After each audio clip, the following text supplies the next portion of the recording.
For years, I believed I had a solid marriage, the kind that could weather any storm. My wife, Lillian, and I had been together for over a decade. We built a life together, sharing dreams, laughter, and what I thought was a deep, unbreakable bond. That's why I never expected everything to unravel in one single evening. It was a charity gala, one of those upscale events with too much champagne, too much small talk, and a dance floor in the center of the room where couples floated under the glow of chandeliers. I wasn't much of a social butterfly, but Lillian loved these events, and I loved seeing her happy. She looked stunning that night. Her emerald green dress shimmered under the golden lights, her dark hair cascading in waves over her shoulders. She was the kind of woman who could make heads turn without even trying. And yet, for years I believed she was mine alone. That no matter how many men noticed her, she would always come back to me. That illusion shattered the moment I saw her on the dance floor. Started subtly, like a whisper in the back of my mind. A man approached her, a stranger, or at least I thought so at first. He was tall, confident, the kind of guy who carried himself like he belonged in the center of attention. I was standing at the bar, mid-conversation with an old colleague, when I caught the moment their eyes met. There was a spark, something I recognized immediately but refused to accept. A slow song started playing, and before I could react, he took her hand, and she let him. I expected her to glance at me, to acknowledge my presence, to at least offer a silent reassurance that this was nothing. But she didn't. Instead, she moved with him, swaying in his arms as if I didn't exist. I waited for her to pull away. I waited for her to remember that I was there. But she never did. The way she smiled at him, the way she let his hand rest on her waist, it wasn't the kind of dance you share with just anyone. It was intimate, familiar. My stomach twisted as I realized something gut-wrenching. This wasn't just some stranger. She knew him, and worse, she wanted him. I could have made a scene. I could have walked up, interrupted them, demanded an explanation. But something in me refused to do that. A deeper pain settled in my chest, the kind of pain that told me this had been building for a long, long time. This wasn't a single moment of betrayal. It was just the first time I was seeing it with my own eyes. So I turned around, and I walked away. I didn't say goodbye. I didn't give her the satisfaction of an argument. I just left. And that's when she realized her mistake, because the moment I disappeared through the doors of that ballroom, my absence became louder than my presence ever was. And she regretted it. The cold air hit me the moment I stepped outside. It was the kind of night where the sky stretched endlessly above, clear and full of stars, yet I felt like I was suffocating. The sound of muffled music from the ballroom buzzed in the background, but I was too numb to care. My hands trembled as I loosened my tie, my heartbeat pounding in my ears. I wasn't sure where I was going. I just knew I needed to leave. My feet carried me forward, away from the golden glow of the venue, away from the image of Lillian in another man's arms. A part of me kept waiting for her to come running after me, to realize what she had done, to chase after me like in some grand romantic gesture that would somehow make this all go away. But she didn't. She stayed. That silence, her choice to continue dancing instead of coming after me, cut deeper than any argument ever could. It confirmed what I had been too blind to see for months, maybe even years. This wasn't just a fleeting moment. This wasn't just a dance. This was a crack in the foundation that had been there all along, and I had been too foolish to notice. I made it to my car before my hands started shaking uncontrollably. My breath hitched in my throat as the reality of it all started sinking in. The way she looked at him, the way she moved in his arms, it wasn't awkward or unfamiliar. It was natural, too natural, as if she had danced with him before, as if I was the outsider in my own marriage. I gripped the steering wheel so hard my knuckles turned white. I could hear the echo of my father's words in my head from years ago, back when I had first told him I was going to marry Lillian. Love isn't just about passion, son. It's about knowing that when you're not in the room, your wife still protects your name. But tonight, in that ballroom, my name didn't exist. I didn't exist. The weight of it all pressed against my chest, making it impossible to breathe. For the first time in my life, I didn't know what to do. Do I turn around and confront her? Do I wait for her to come home and pretend like I hadn't seen it? Do I act like the fool she clearly thinks I am? No, I couldn't do that. Instead, I turned the key in the ignition, the engine roaring to life. My mind was spinning with 1,000 thoughts, but only one thing was clear. I couldn't just sit there and let this consume me.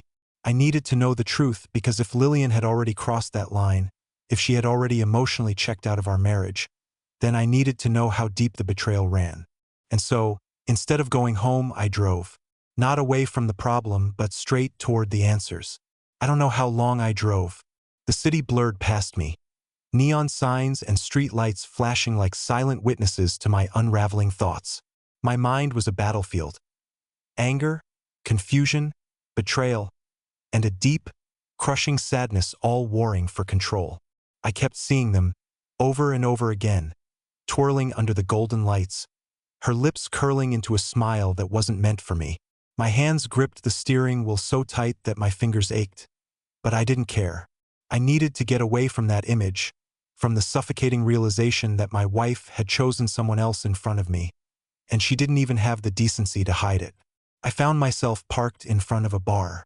Not a fancy one, not the kind of place where people went to socialize or be seen. It was one of those quiet corners of the city where men sat alone with their thoughts, drowning whatever haunted them in the bottom of a glass. I wasn't a drinker, never had been, but that night, I needed something, anything, to quiet the chaos in my head. The bartender, a middle-aged guy with tired eyes, gave me a knowing nod as I slid onto the stool. "Long night?" he asked, pouring a whiskey before I even said a word. I exhaled, shaking my head. "You have no idea." He didn't push for details, just slid the glass toward me and went back to cleaning.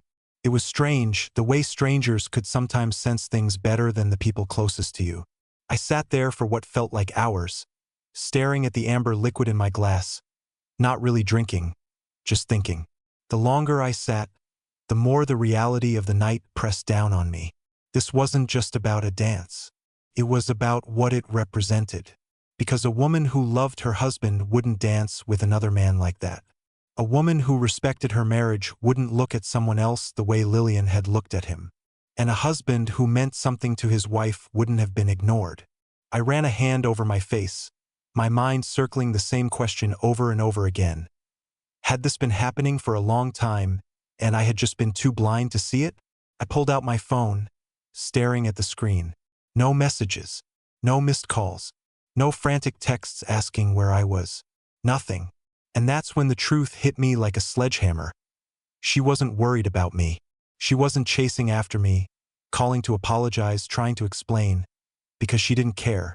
And maybe she hadn't for a long time. That realization burned more than the whiskey I finally forced myself to sip.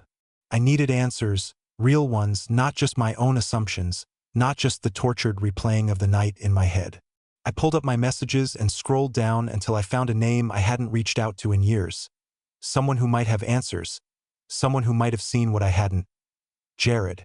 My oldest friend, the best man at my wedding, the one person who had always seen through people better than I did.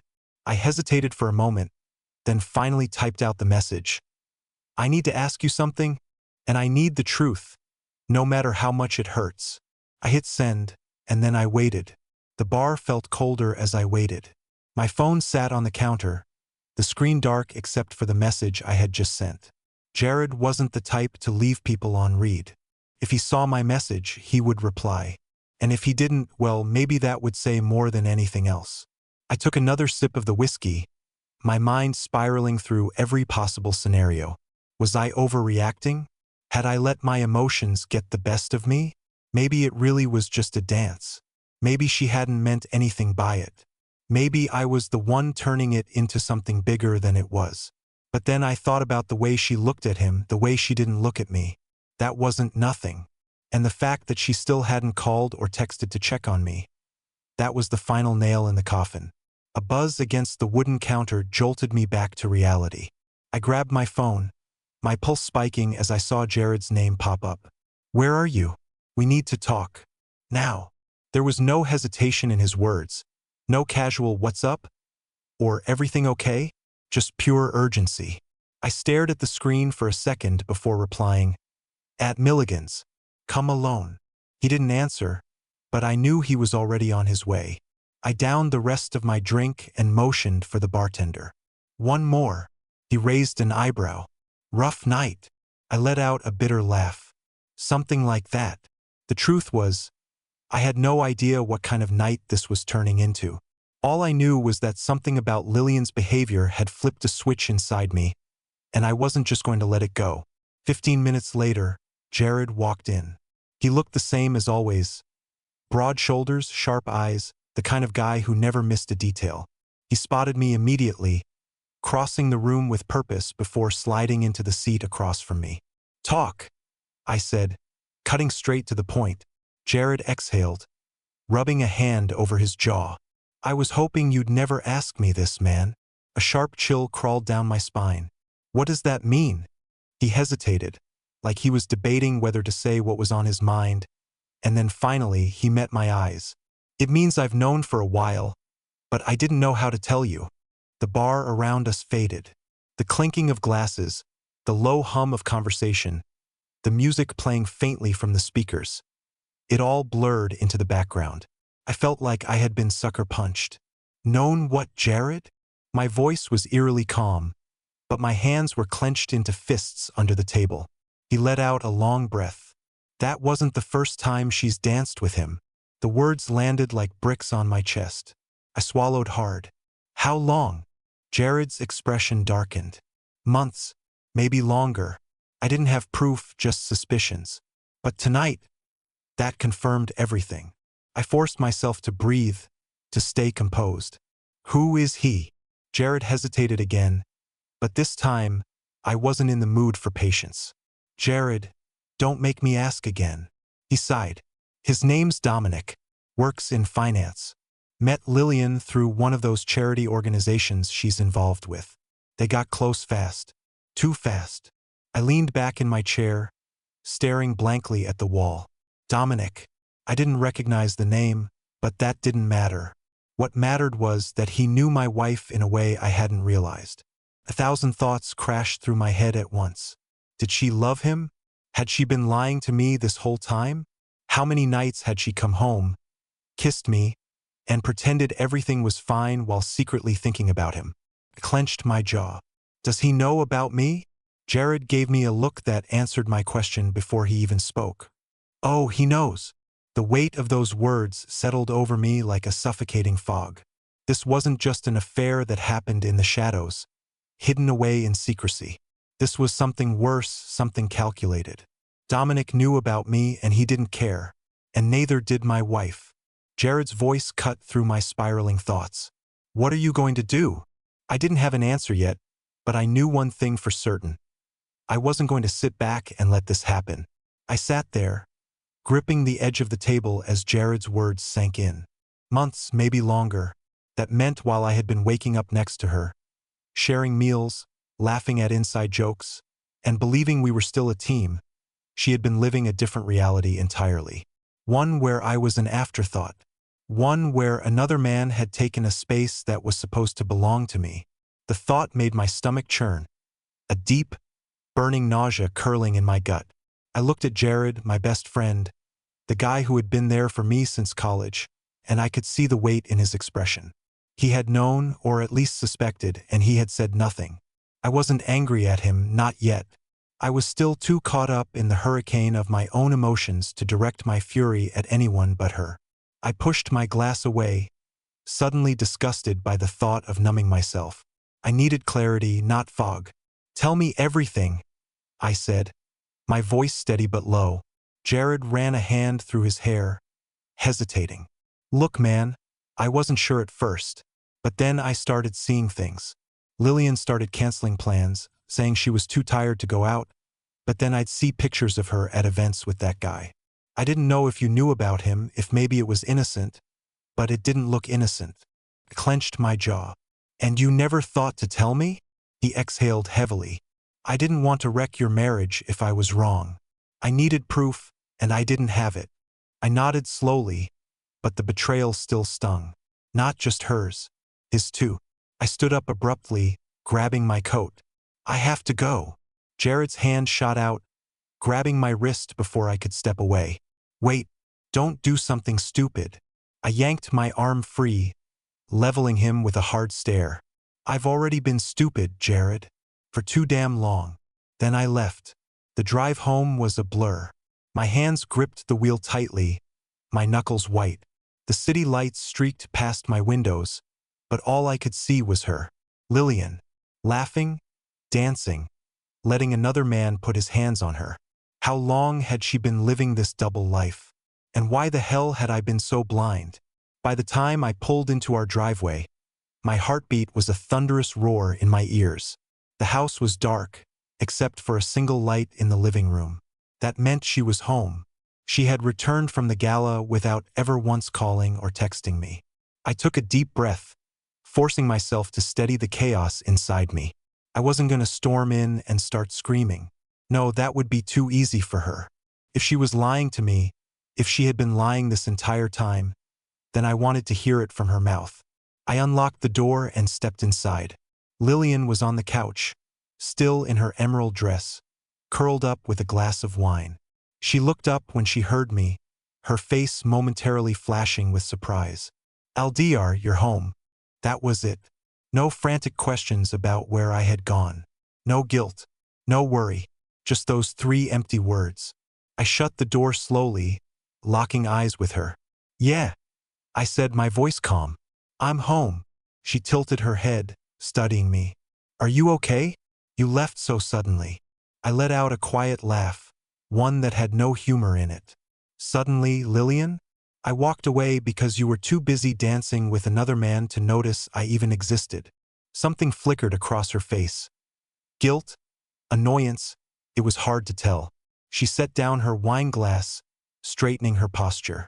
It was just a dance, Aldri. You're making a big deal out of nothing. There it was.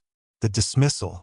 The casual brushing off of everything I had felt, everything I had seen.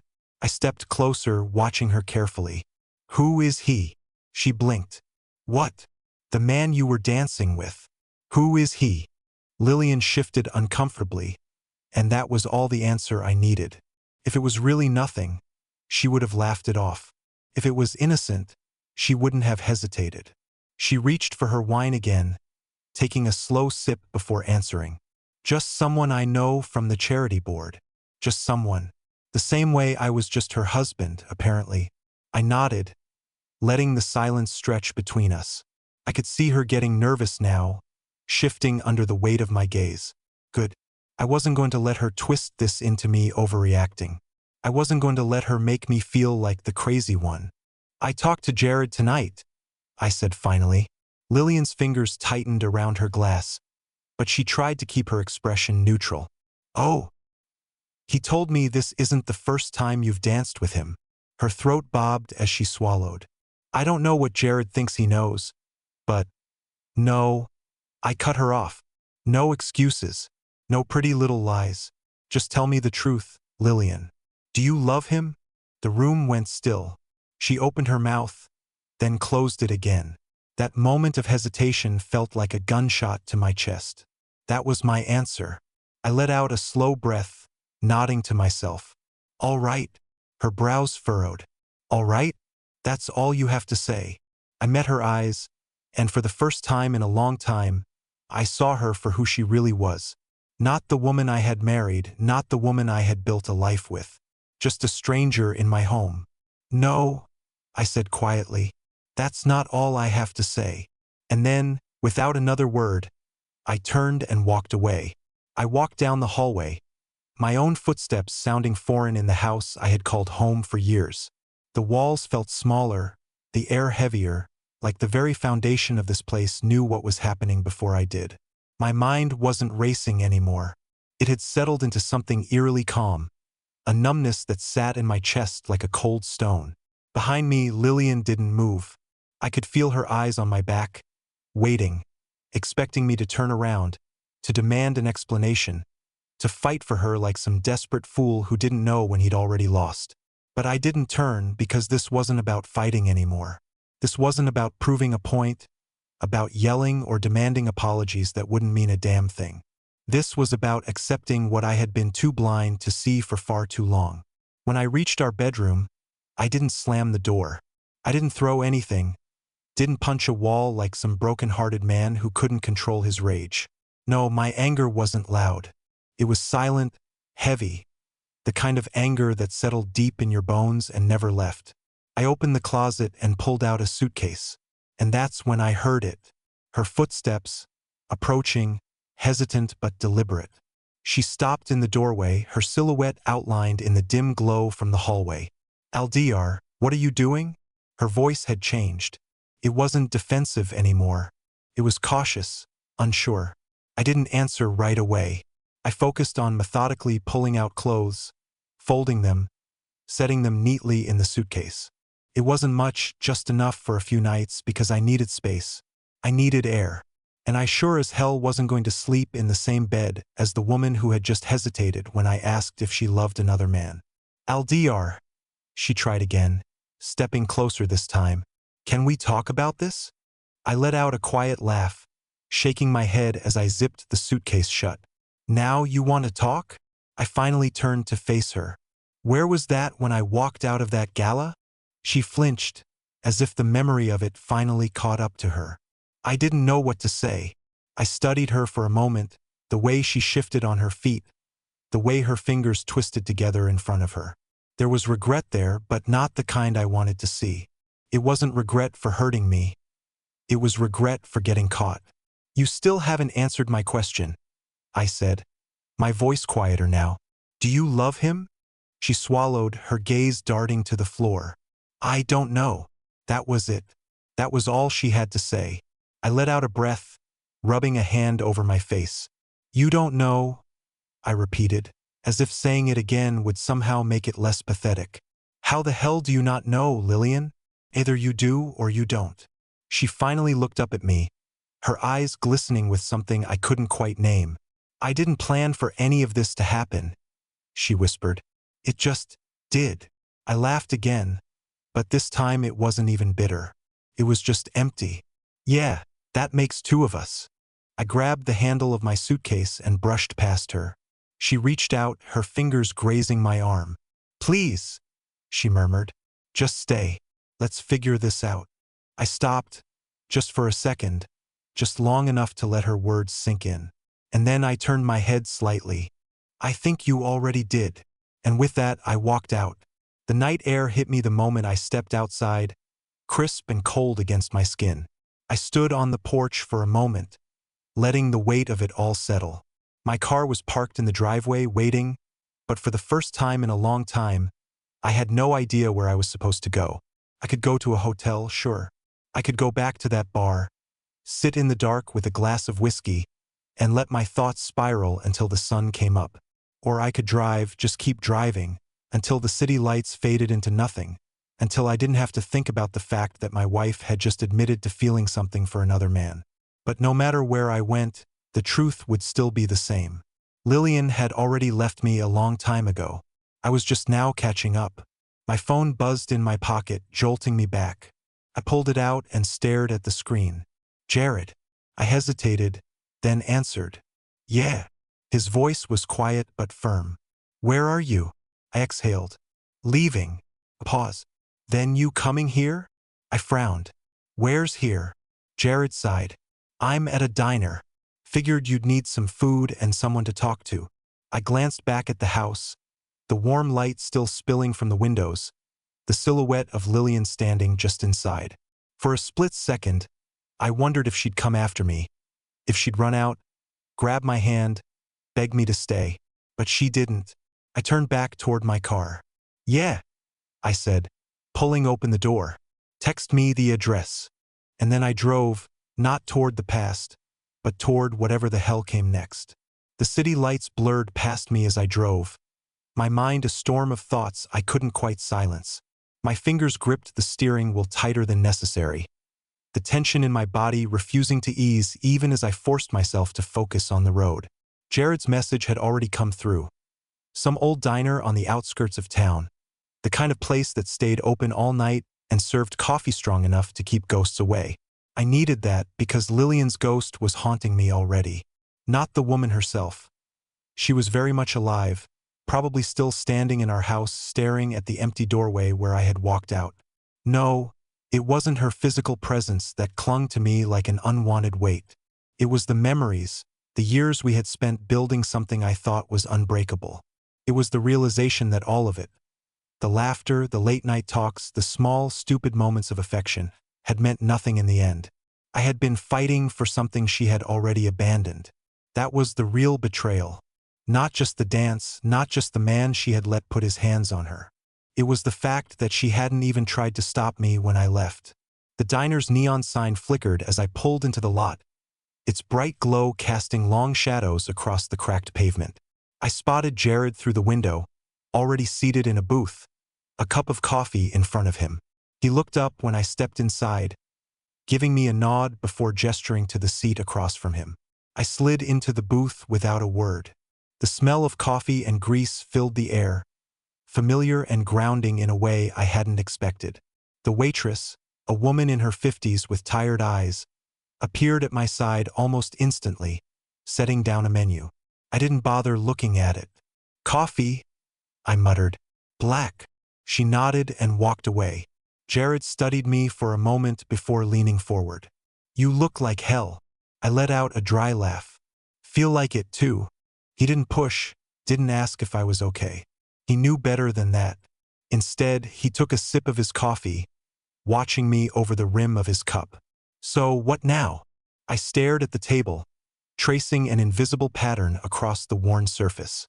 "That's the million-dollar question, isn't it?" Jared sighed, setting his cup down with a quiet clink. "I don't know what you want me to say, man.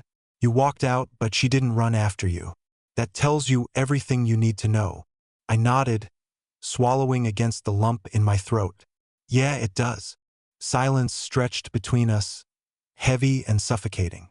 The waitress returned with my coffee, setting it down without a word before disappearing again.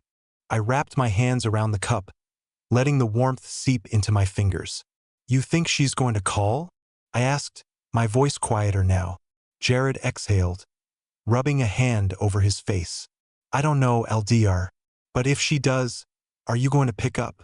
I didn't answer right away because I wasn't sure. I wanted to hear whatever excuse she would come up with. Was she regretting it? Did she even care? Or was she relieved that I had made the decision for her? I took a slow sip of coffee, my thoughts still tangled in the mess of what had been my marriage. "I guess we'll find out." And in that moment, I wasn't sure if I even wanted to. I don't know how long I sat there, staring into my coffee as if the swirling liquid held the answers to everything. The diner hummed with quiet conversations, the occasional clatter of plates breaking the silence between Jared and me. It was strange. Just a few hours ago, my world had felt like it was collapsing in on itself. But now, in this simple, quiet moment, I felt something I hadn't in a long time: relief. For years, I had been trying to hold on to something that had already slipped through my fingers. I had convinced myself that love was endurance, that marriage meant weathering the storms, no matter how strong. But what I hadn't realized was that Lillian had stopped standing in that storm with me a long time ago. I had been fighting alone, and now I wasn't fighting anymore. My phone vibrated on the table. Jared and I both glanced at it at the same time. The name flashing across the screen made my stomach clench. "Lillian." Jared exhaled sharply. "Well, there it is." I stared at the phone, letting it buzz against the table. My fingers twitched, but I didn't reach for it. I didn't need to hear whatever excuses she had prepared, whatever damage control she was about to attempt. Because for the first time since this all started, I knew the truth. She wasn't calling because she wanted to fix things. She was calling because she had lost control of the situation. And I wasn't going to give her the satisfaction of thinking I was still waiting for her. I silenced the call, shoving the phone back into my pocket. Jared raised an eyebrow. "Not going to answer?" I shook my head. "No, I don't need to hear it." A small smile tugged at the corner of his lips. "Good." For the first time that night, I let out a breath that didn't feel like it was carrying the weight of the world. I picked up my coffee and took a slow sip, savoring the warmth. The air felt lighter, the weight on my chest lifting inch by inch. Lillian had made her choice, and now I was making mine. I wasn't going to let this break me. I wasn't going to let her betrayal define my future. Tomorrow, I would start figuring out what came next, whether that meant getting a lawyer, moving out, or rebuilding my life from scratch. But tonight, I was just going to sit in this diner, drink my coffee, and enjoy the simple fact that I was free. And for the first time in years, I truly felt free.